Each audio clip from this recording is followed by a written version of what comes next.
आइए आप सभी का स्वागत डिस्कशन बाय रवि पे। आज हम लोग आधुनिक भारत के बारे में पढ़ेंगे। चलिए बताइए, भारत आने वाला यूरोपीय का क्रम बताइए तो। पुर्तगाली, डच, डेनिश, अंग्रेज, पुर्तगाली, डच, अंग्रेज, डेनिश, फ्रांसीसी, स्वीडिश, ठीक है ना। हाँ, ये भारत आने वाला यूरोपीय था, ठीक है ना। पहले होगा पुर्तगाली, उसके बाद होगा डच, उसके बाद अंग्रेज, उसके बाद डेनिश, उसके बाद फ्रांसीसी, उसके बाद स्वीडिश। ये आया आदमी आया, ठीक है। उसके बाद ये आदमी का आने का क्रम, मगर अब फिर पूछता है कंपनी का स्थापना का क्रम। फिर पूछता है कंपनी का स्थापना का क्रम। सब का क्रम वही रहेगा, जैसे जैसे आया उसे उसे स्थापना में किया, लेकिन दो गो, एगो डच एगो अंग्रेज, ठीक ना। देखो पहले पुर्तगाली आया, अपना कंपनी का स्थापना 1498 में कर दिया ना। उसके बाद आया था डच, लेकिन उससे पहले अंग्रेज ईस्ट इंडिया कंपनी नाम सुना होगा, जो कि 1600 में 31 दिसंबर 1600 कर दिया ना, किया है। हाँ, एलिजाबेथ प्रथम गति में वही पहले कंपनी का स्थापना कौन कर दिया? पुर्तगाली ना, सबसे पहले पुर्तगाली 1498 में, उसके बाद अंग्रेज।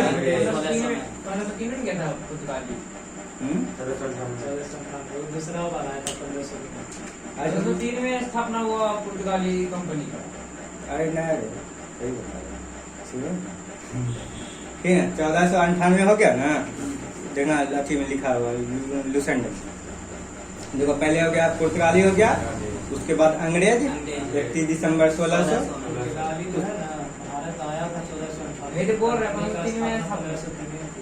हाँ अच्छा, पहले देखो कंपनी का स्थापना किया ना, पहले कौन किया था कंपनी की स्थापना? पुर्तगाली। उसके बाद कौन कर दिया था? अंग्रेज 1600 में, अंग्रेज कर दिया 1600 में। उसके बाद डच 1602 में, डच कर दिया था। उसके बाद डेनिश 1616 में, डेनिश। उसके बाद फ्रांसीसी 1664, फ्रांसीसी। फिर स्वीडिश 1731 में, स्वीडिश कंपनी का स्थापना 1731 में। फिर से बताइए, पुर्तगाली ईस्ट इंडिया कंपनी का स्थापना कब हुआ था? 1503 में। उसके बाद कंपनी किसका आया था? अंग्रेज। इसका कंपनी का स्थापना कब हुआ? 1600 में। उसके बाद आया था डच, ये कब किया था? 1602 में।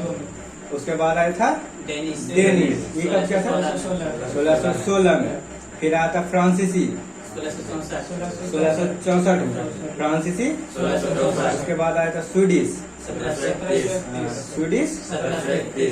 आप बताइए, भारत आने वाला पहला यूरोपीय कौन था? Vasco D gamma. बताइए, बोलेगा समुद्री मार्ग का खोज कौन किया था? Vasco D gamma. समुद्री मार्ग का खोज। आप बताइए, वास्को डी गामा मतलब अब्दुल समीर से कहाँ मिला था पहले बार? उत्तमासा द्वीप, नहीं मिला था, हमारे लगा होगा, ठीक है। कौन द्वीप पे मिला था? उत्तमासा द्वीप पे मिला था। अच्छा बताइए, अब्दुल समीर जो था कहाँ का व्यापारी था? गुजरात का। अब्दुल समीर कहाँ का व्यापारी था? गुजरात का व्यापारी था, जो कि दक्षिण अफ्रीका के उत्तमासा द्वीप पे हुआ व्यापारी करने गया था। उधर से वास्को डी गामा यूरोपीय है ना उधर, जो तो वहाँ से समुद्री मार्ग की खोज करते करते उत्तमासा द्वीप पे पहुंचा। उसके बाद वहाँ बोला क्या, हमको भारत जाना है। तो उसके बाद वो क्या बोला? नाक के मेरे सीधे चले। हाँ, मेरे नाक के सीधे सीधे चल जाओ। उसके बाद सीधे सीधे आया, तो फिर भारत में केरल के स्थान पे, हाँ केरल के कालीकट कोचीन स्थान पे पहुंचा। तो बताइए, वहाँ पे उसका स्वागत कौन किया था? जामोरिन। उसका स्वागत कौन किया था? जामोरिन। जामोरिन किस धर्म से संबंधित है? हिंदू धर्म से, ठीक है, हिंदू धर्म से संबंधित है। अच्छा फिर बताइए, वास्को डी गामा दूसरा बार कब आया था? 1502 में। अच्छा देखो, दूसरा बार जैसे पहला बार आया था ना, तो मसाला खरीदने आया, मसाला खरीदने, मसाला खरीदा या काहे कि देखो यूरोप के लोग उधर ठंडा ज्यादा है, समझ गए ना, कार्य की रेखा के जितना ऊपर भी देश है, ठीक, ठंडा ज्यादा रहेगा, और नीचे मकर रेखा के नीचे जितना भी देश है सर ठंडा ज्यादा रहेगा, ठंडा ज्यादा रहेगा, और कर्क रेखा के ऊपर ठंडा ज्यादा, कार्य रेखा मकर रेखा के बीच में गर्मी रहता है, सूरज ये जो घूरता है, हमें उसका डायरेक्ट जो मारता हवा गर्म होकर ऊपर। हाँ ठीक, ये सब हो गया। इसीलिए उसको क्या चाहिए, गर्म चीज चाहिए ज्यादा, क्योंकि उसका मांस टाइम ज्यादा खाता है, तो इसलिए मसाला यहाँ से ले गया, जैसे कि यहाँ पे ले गया 1 रुपया में, वहाँ बेचा 60 रुपया, इसलिए कितना गुना लाभ कमाया, 60 गुना लाभ कमाया वास्को डी गामा। जब कमाया ना, पहली बार आया वास्को डी गामा, इसे सोचा कि तक मतलब बेनिफिट होता है 60 गुना, तो इसीलिए लोभ में दूसरी बार भी चल आया। तो दूसरा बार कब आया था, 1502 में आया था। अब बताइए 1502 में आया था, और पुर्तगाली पहला फैक्ट्री कहाँ खोला था, केरल के कोच्चि। केरल के कोच्चि में। कब खोला था, 1503 में। पुर्तगाली पहली बार कंपनी का स्थापना 1503 में काम किया था, केरल के कोच्चि में किया था। अब बताइए वास्को डी गामा जो थे, वास्को डी गामा तीसरी बार कब आए थे, 1524 में ना, 1524 में आए थे, और उसी समय उसका मृत्यु हो गया था। अब बताइए वास्को डी गामा का कब्रिस्तान कहाँ है, कब्र मतलब कहाँ, हाँ लेके चल गया था, वही कोच्चि में गाड़ दिया था, ठीक है, कोच्चि में गाड़ दिया था। अब बताइए अच्छा, तो इसका आंसर क्या होगा, क्या, हाँ भारत जहाँ पूछते हैं क्वेश्चन के अनुसार आंसर ऑप्शन में रहेगा। देखिए भारत के एग्जाम में भारत के बारे में पूछेगा, ठीक है। अब बताइए कब मरा था, कब मरा था, 1524 में, तो 1524 में भी आया था। हाँ तीसरी बार पूछेगा ना, वास्को डी गामा कब आया था, तो 1524 में आया था, तो 1524 में आया ना, तो उसके बाद उसका मृत्यु हो गया। पहला बार समझो कि 1498 में आया, तो फिर मतलब उम्र नहीं होता है, जैसे तो 1524 तक उम्र हो गया ज्यादा, फिर आते आते टपक गया होगा ऐसे। अब बताइए भारत में पहला पुर्तगाली गवर्नर बनकर कौन आए थे, पुर्तगाली governor Francisco de Almeida. Question पूछेगा भारत में प्रथम पुर्तगाली वायसराय बनकर कौन आया, फ्रांसिस्को द अल्मेडा। बोलेगा शांत जल का नीति कौन लगा, फ्रांसिस्को द अल्मेडा। शांत जल का नीति बोले चाहे ब्लू वाटर पॉलिसी बोले, क्वेश्चन पूछेगा ब्लू वाटर पॉलिसी या तो शांत जल का नीति कौन लाया था, Francisco de Almeida, Francisco de Almeida. आप बताइए पुर्तगाली शक्तियों का वास्तविक संस्थापक कौन है, अल्फांसो द अल्बुकर। वास्तविक शब्द लग जाएगा तो अल्फांसो द अल्बुकर। देखो याद कैसा रखना, जैसे शांत जल, जल के बारे में ना, तो फ्रांस इधर साइड देखो जल, जल है ना, इसीलिए फ्रांसिस्को द, फ्रांस के साइड जल नहीं रहता, देखो वहाँ पे मतलब कि लाल सागर है ना, वहाँ भूमध्य सागर है, वहाँ से याद रखना है फ्रांसिस्को द अल्मेडा, ठीक ना। शांत जल का नीति कौन लाया, फ्रांसिस्को द अल्मेडा। और बोलेगा पुर्तगाल प्रथम पुर्तगाली वायसराय बनकर कौन आया था, और बताइए वास्तविक संस्थापक अल्फांसो द, वास्तविक संस्थापक। आप बताइए गोवा पे कब्जा किसके द्वारा किया गया था, पुर्तगालियों के द्वारा किया गया था, तो ये दोनों में नाम बताना है, तो ये किसके द्वारा, अल्फांसो द अल्बुकर के द्वारा, अल्फांसो द अल्बुकर के द्वारा ही गोवा पे कब्जा कर लिया था। कब किया था, 1510 में। आप बताइए गोवा 1510 में कब्जा किया था, तो गोवा मुक्त कब हुआ था, 1961 में। गोवा पुर्तगालियों से मुक्त कब हुआ था, 1961 में मुक्त हो गया था। लेकिन गोवा को राज्य का दर्जा कब मिला था, 30 मई 1987 को। क्वेश्चन पूछेगा गोवा को राज्य का दर्जा कब दिया गया,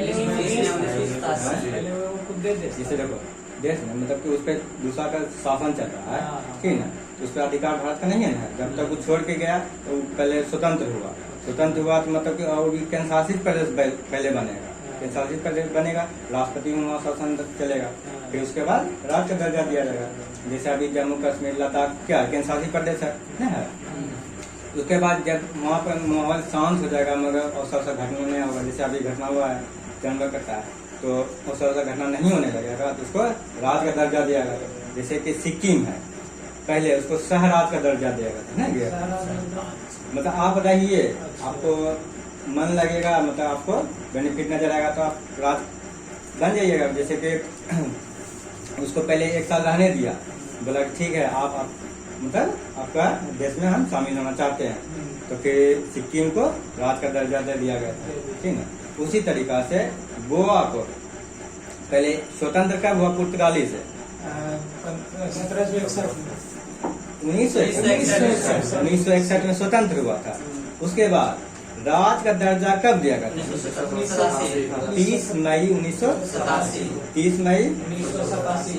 चलिए आप बताइए। 1961 को हुआ ना, 71। पहला डच यात्री का नाम क्या था? पहला डच यात्री लिपो कार्नेलियस आउटमैन। पहला डच यात्री कार्नेलियस आउटमैन। आप बताइए कार्नेलियस आउटमैन किस द्वीप पे आया था? इस समय नहीं लिखा है, सुमात्रा द्वीप से। क्वेश्चन पूछेगा पहला डच यात्री भारत के किस द्वीप पे आया था? सुमात्रा द्वीप पे आया था। उसका नाम क्या था? कार्नेलियस आउटमैन। कार्नेलियस आउटमैन। आप बताइए ईस्ट इंडिया कंपनी का स्थापना कब हुआ था? 31 दिसंबर 1600। डच ने अपनी पहली व्यापारिक कोठी कहाँ खोले थे? मसूलीपट्टनम में। देखो इसका ट्रिक बताते हैं। जैसे पुर्तगाली पूछेगा, पीके फिल्म देखे हैं ना, पीके, तो पी से पुर्तगाली कैसे? कोच्चि। पी से पुर्तगाली कैसे? कोच्चि। और डच पूछेगा, डीएम को याद करना, डीएम। डी से डच, एम से मसूलीपट्टनम। डी से डच, एम से मसूलीपट्टनम। याद रह जाएगा। आप बताइए क्वेश्चन पूछेगा डच अपना पहला फैक्ट्री कहाँ खोला था? मसूलीपट्टनम में। आप बताइए कब खोला था? 1605 में, ठीक है। जैसे देखो पहला फैक्ट्री खोला होगा 1602 में, वो सफल रहा होगा, ठीक है, वो सफल रहा होगा। फिर सफल क्वेश्चन पूछेगा तो कहाँ खोला गया? मगर ठीक है 1602 होना चाहिए। डच यात्री पहली व्यापारिक कोठी कहाँ खोला था? मसूलीपट्टनम में, 1602 याद रखना है। अब बताइए बेदरा का युद्ध कब हुआ था? 1759। बेदरा का युद्ध 1759। अब बताइए किसके किसके बीच हुआ था? अंग्रेज और डच। अंग्रेज और डच के बीच हुआ था। बताइए बेदरा का युद्ध 1759 में किसके किसके बीच? अंग्रेज और डच के बीच हुआ था। अब बताइए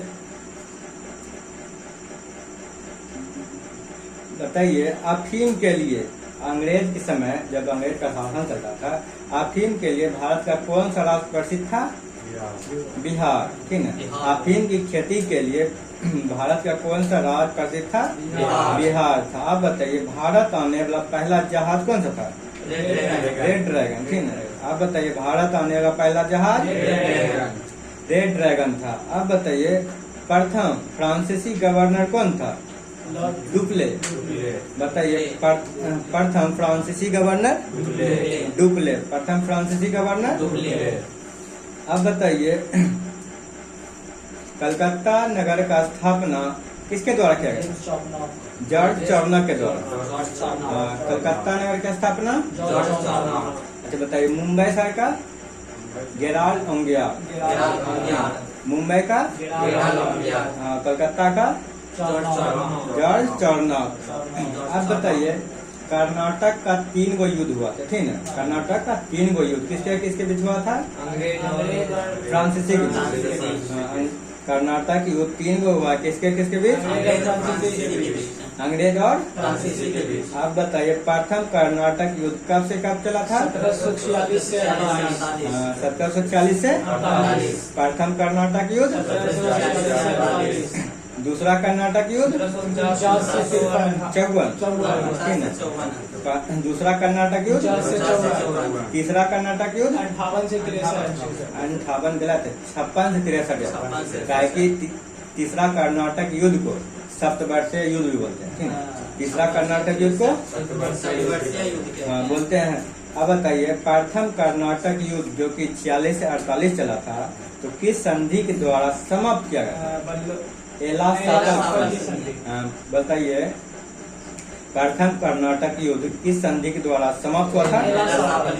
एला सापल की संधि द्वारा समाप्त हुआ था। अब बताइए दूसरा कर्नाटक युद्ध किस संधि के द्वारा समाप्त हुआ था? पांडुचेरी। दूसरा कर्नाटक युद्ध दूसरा कर्नाटक युद्ध कब से कब तक चला था? 50 से 54। अब बताइए तीसरा कर्नाटक युद्ध कब से कब? 56 से 63।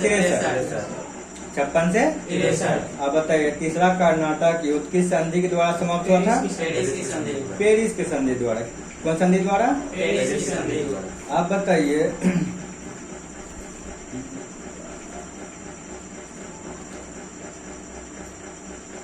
सिख धर्म के संस्थापक कौन है? गुरु नानक। जैसे कि 56 से बोले 63, हाँ, तो 56 से 63 तो 7 से बेसी हो जाएगा। कैसे? 56 हुआ।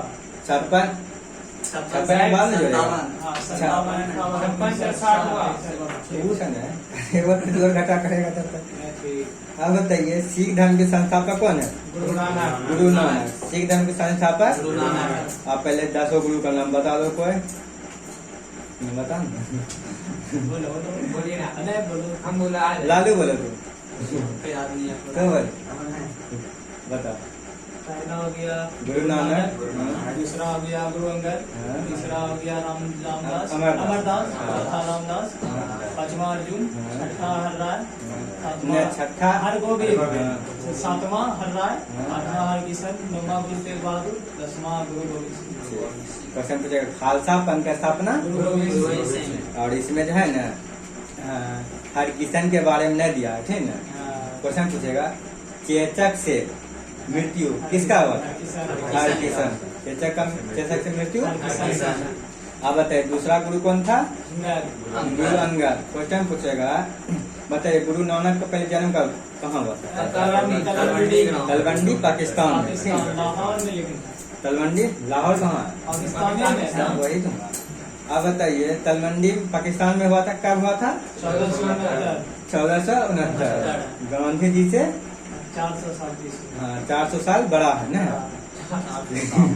गांधी जी से 400 साल बड़ा है। अब बताइए गुरु नानक का जन्म कब हुआ था? 1469। गांधी जी का 1869 नहीं हुआ, कंफ्यूज नहीं हुआ। अब बताइए गुरु नानक का पिता का नाम क्या था? कालूचंद, ठीक है। हाँ कालूचंद। आलूचंद नहीं कालू। बताइए गुरु नानक का पिता का नाम? कालूचंद। अब बताइए गुरु नानक का माता का नाम? तृप्ता देवी। गुरु नानक का माता का नाम? अब बताइए संगत और पंगत की स्थापना किसके द्वारा किया गया? गुरु नानक के द्वारा। हाँ और इसे मतलब कि क्या बोलता है अस्थाई बना दिया था गुरु अंगद के द्वारा। शुरू क्या था गुरु नानक? शुरू क्या था? गुरु नानक। मगर इसको अस्थाई कौन बना दिया था? गुरु अंगद। मतलब ये कंटिन्यू चलते रहेगा, तो वही अस्थाई कौन बना दिया? गुरु अंगद। अब बताइए गुरु नानक का मृत्यु कहाँ हुआ था? ये क्वेश्चन पूछा है इसीलिए याद रखना। गुरु नानक का मृत्यु कहाँ हुआ था? करतारपुर पाकिस्तान में। गुरु नानक का मृत्यु हाँ। आप बताइए गुरु नानक का उत्तराधिकारी कौन था? गुरु अंगद। गुरु नानक का उत्तराधिकारी। आप बताइए गुरुमुखी लिपि का जनक किसे कहते हैं? गुरु अंगद को ही। आप बताइए गुरुमुखी लिपि का जनक। आप बताइए अकबर ने 500 बीघा जमीन किसको दिया था दान में? रामदास को, ठीक ना। अकबर ने 500 बीघा जमीन किसको दिया था दान में? रामदास ने। क्यों दिया था? क्योंकि बेटी का शादी ब्याह करने के लिए। हाँ, बोला था कि अपना बेटी का शादी ब्याह कर लो, उसे इसीलिए उसको मेरे पास कुछ नहीं है ऐसे हाँ। वैसे। तो 500 बीघा जमीन दिया था। अब बताइए आदि ग्रंथ का रचना कौन का था? अर्जुन देव। आदि ग्रंथ का रचना? आदि ग्रंथ का रचना? अब बताइए खुद को सच्चा बादशाह कौन मानते थे? अर्जुन देव जी। खुद को सच्चा बादशाह? अब बताइए अमृत शहर का स्थापना किसके द्वारा? अर्जुन देव के द्वारा ही किया गया था। बताइए अमृतसर में मतलब स्वर्ण मंदिर है ना, उसका स्थापना अर्जुन देव के द्वारा। अब बताइए नींव किसके द्वारा रखा गया था स्वर्ण मंदिर के? मियाँ मीर के द्वारा। साईं मियाँ मीर के द्वारा ही रखा गया था। अब बताइए स्वर्ण मंदिर का नींव किसके द्वारा? साईं मियाँ। अब बताइए गुरु अर्जुन देव का मृत्यु का दंड, पांचवा गुरु थे, उसका मृत्यु का दंड किसके द्वारा? जहांगीर के द्वारा। जहांगीर किसका बेटा था? अकबर का बेटा था। आप बताइए अकाल तख्त की स्थापना किसके द्वारा? हरगोविंद। अकाल तख्त हरगोविंद कम्मा गुरु हो गया छठा। हरगोविंद। क्वेश्चन पूछेगा अकाल तख्त की स्थापना किसके द्वारा? हरगोविंद के द्वारा। अब बताइए हिंद का चादर कौन कहलाए? तेग बहादुर। हिंद का चादर यारो तेग बहादुर को मृत्यु का दंड किसके द्वारा दिया गया था? औरंगजेब के द्वारा। मृत्यु के किसके द्वारा? आप बताइए खालसा पंथ की स्थापना किसके द्वारा? गुरु गोविंद सिंह के द्वारा। गुरु गोविंद सिंह कम्मा गुरु थे? दसवां शासक एवं अंतिम गुरु। आप बताइए गुरु गोविंद सिंह का जन्म कब हुआ था? 1666 पटना में। बिहार के एग्जाम के लिए बहुत इम्पोर्टेंट है, याद रखना। गुरु गोविंद सिंह का जन्म कब हुआ है? 1666 पटना में। 1666 क्वेश्चन पूछेगा गुरु गोविंद सिंह के द्वारा खालसा पंथ की स्थापना कब किया गया था? 1699।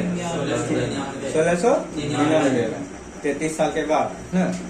अब बताइए जन्म हो गया था 66 में, 33 जोड़ेंगे तो 99। अब बताइए गुरु गोविंद सिंह का मृत्यु मतलब निधन कब हुआ था? 1708 में। 1708 नांदेड़ महाराष्ट्र में हुआ था। बताइए गुरु गोविंद सिंह का निधन कहाँ हुआ था? नांदेड़ महाराष्ट्र में। नांदेड़। आप बताइए 1708।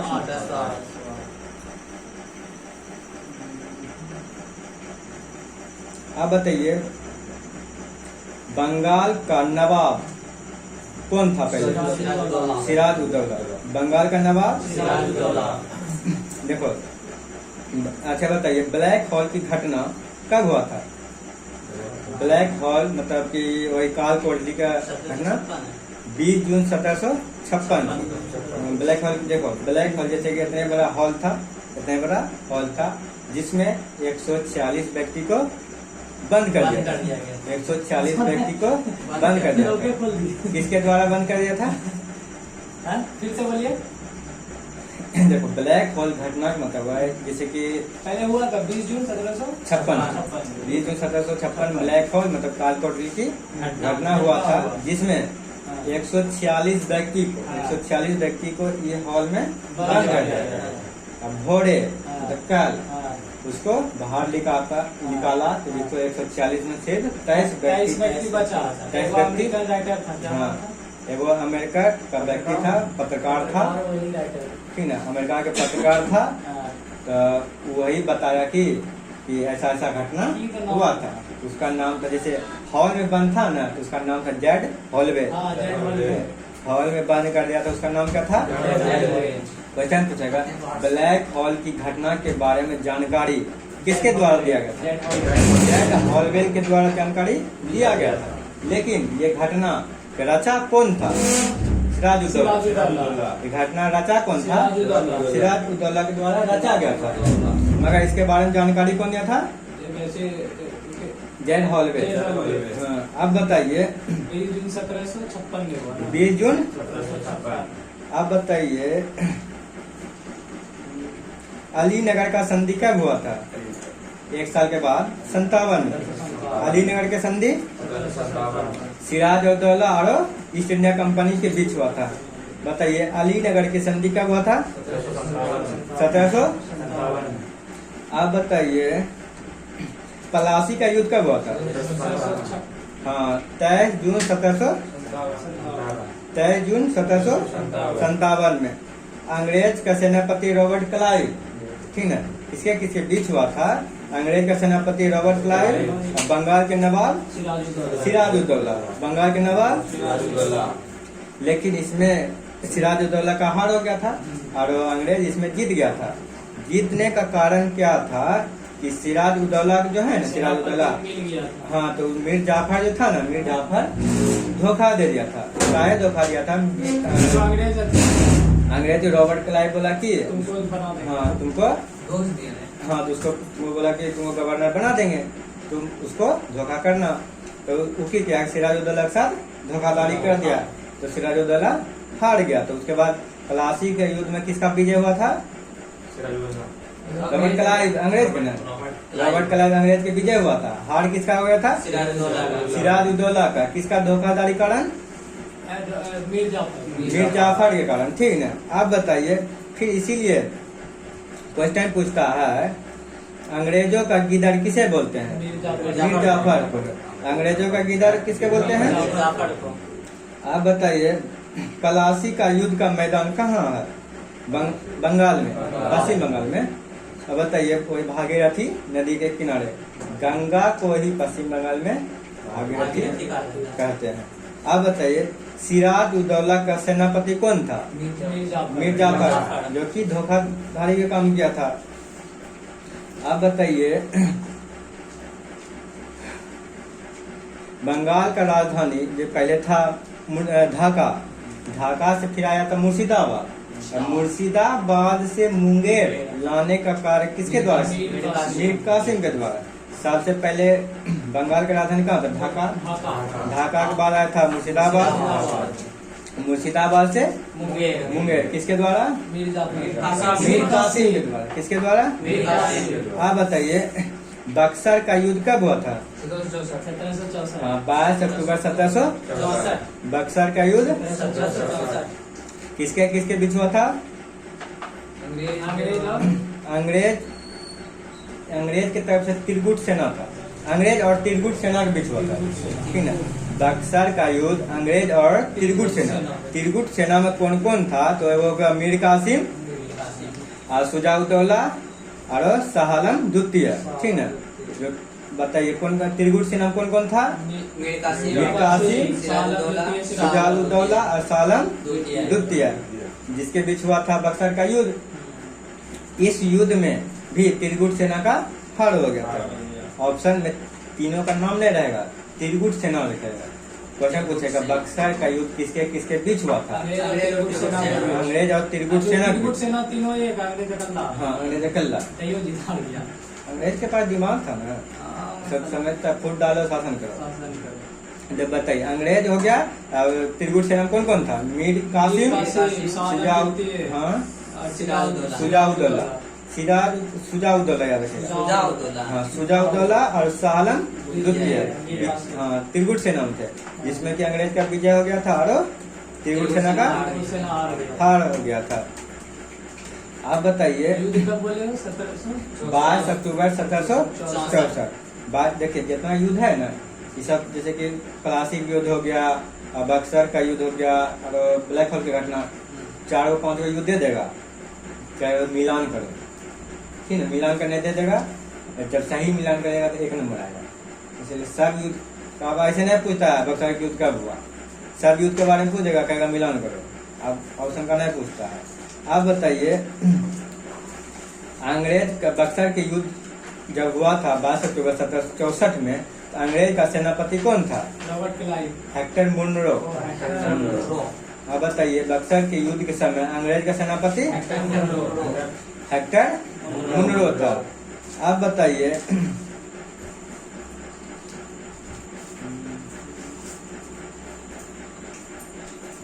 अब बताइए बंगाल में द्वैध शासन किसके द्वारा लगाया गया था? रॉबर्ट क्लाइव के द्वारा। बंगाल में द्वैध शासन रॉबर्ट क्लाइव के द्वारा लगाया गया था। अच्छा, द्वैध शासन समाप्त किसके द्वारा किया था? वॉरेन हेस्टिंग के द्वारा। हाँ। बंगाल में द्वैध शासन किसके द्वारा लगाया गया था? रॉबर्ट क्लाइव के द्वारा। समाप्त वॉरेन हेस्टिंग के द्वारा। क्वेश्चन पूछेगा, बंगाल का गवर्नर कौन था? Robert Clive. रॉबर्ट क्लाइव था, जो कब 1773 का 1700 आया था, 1773 का रेगुलेटिंग है, उसके तहत बंगाल के गवर्नर को गवर्नर जनरल बना दिया गया था। क्वेश्चन पूछेगा, बंगाल का प्रथम गवर्नर जनरल कौन है? Warren Hasting. हाँ, बंगाल का प्रथम गवर्नर जनरल। हाँ, पद का नाम में चेंज कर दिया था, ठीक है? पहले पद का नाम छोटा था, खाली गवर्नर, उसके बाद गवर्नर जनरल कर दिया था। कब क्या था? 1773 का रेगुलेटिंग एक्ट आया था, उसके बाद 74 से की किया था, उसके बाद गवर्नर को गवर्नर जनरल, बंगाल के गवर्नर को गवर्नर जनरल कर दिया था। फिर उसके बाद जब विलियम बेटिंगर आएगा ना, उसके बंगाल का नहीं, उसके बाद भारत का गवर्नर जनरल कर देगा। फिर आएगा कहता है 1858 के समय आएगा, जो लॉर्ड कैनिंग के समय में, तो भारत का क्या होगा? गवर्नर जनरल बोले, अब भारत का वायसराय बना देगा। कौन चीज? वायसराय बना देगा, ठीक है? इसी तरीका चलते रहेगा, जब ऐसे आएगा तो बताएंगे। बताइए बताइए बंगाल का प्रथम गवर्नर जनरल कौन था? Warren Hasting. हाँ, बंगाल का प्रथम गवर्नर जनरल। बताइए पिंडारियों का दमन किसके द्वारा किया गया था? वॉरेन हेस्टिंग के द्वारा। पिंडारियों का दमन आप बताइए सिविल सेवा का जनक किसे कहते हैं? कॉर्नवालिस। सिविल सेवा का जनक आप बताइए सिविल सेवा का जनक आप बताइए कॉर्नवालिस का कब्रिस्तान कहाँ है? गाजीपुर यूपी। बताइए कॉर्नवालिस का कब्रिस्तान कहाँ है? गाजीपुर यूपी। अब बताइए स्थानीय स्वशासन का जनक किसे कहते हैं? Lord Ripon. हाँ, स्थानीय स्वशासन का जनक लॉर्ड रिपन। यही क्वेश्चन आज सुबह में आया था। बताइए स्थानीय स्वशासन का जनक किसे कहते हैं? Lord Ripon. आप बताइए फूट डालो और राज करो का नीति कौन लाया था? कर्जन। ठीक है, फूट डालो राज करो का नीति कौन लाया था? Lord Curzon. आप बताइए मानव नरबलि प्रथा पर रोक किसके द्वारा लगा था? लॉर्ड हार्डिंग के द्वारा। बताइए मानव नरबलि प्रथा पर रोक किसके द्वारा? लॉर्ड हार्डिंग के द्वारा। अब देखो फिर आ गया भारत का पहला गवर्नर जनरल कौन था? William Bentinck. हाँ, पहले कौन सी था? बंगाल का गवर्नर जनरल था ना। आप क्वेश्चन पूछ रहा भारत का गवर्नर जनरल पहला कौन था? William betting. भारत का पहला governor general William Bentinck. Question पूछेगा सती प्रथा का अंत किसके द्वारा किया गया था? विलियम बेटिंग के द्वारा। सती प्रथा का अंत विलियम बेटिंग के द्वारा। किसके सहयोग से? राजा राम मोहन राय। बताइए सती प्रथा पर अंत किसके द्वारा? विलियम बेटिंग के द्वारा। किसके सहयोग से? राजा राम मोहन राय। कब किया था? 1829 में। 1829। हाँ, बताइए नलबड़ी प्रथा मतलब कि किसके द्वारा समाप्त किया गया था? Lord Hardinge. नहीं क्या? आप बताइए बंगाल में तो ये सब हैदर अली का मृत्यु कब हुआ था? किस अंग मैसूर युद्ध के समय?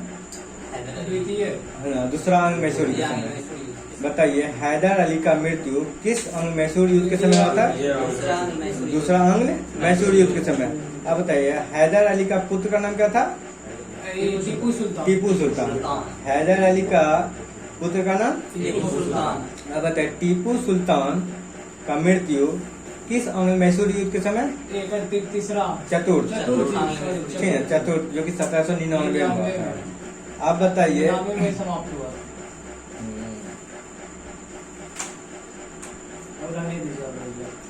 रिवीजन नहीं करा? और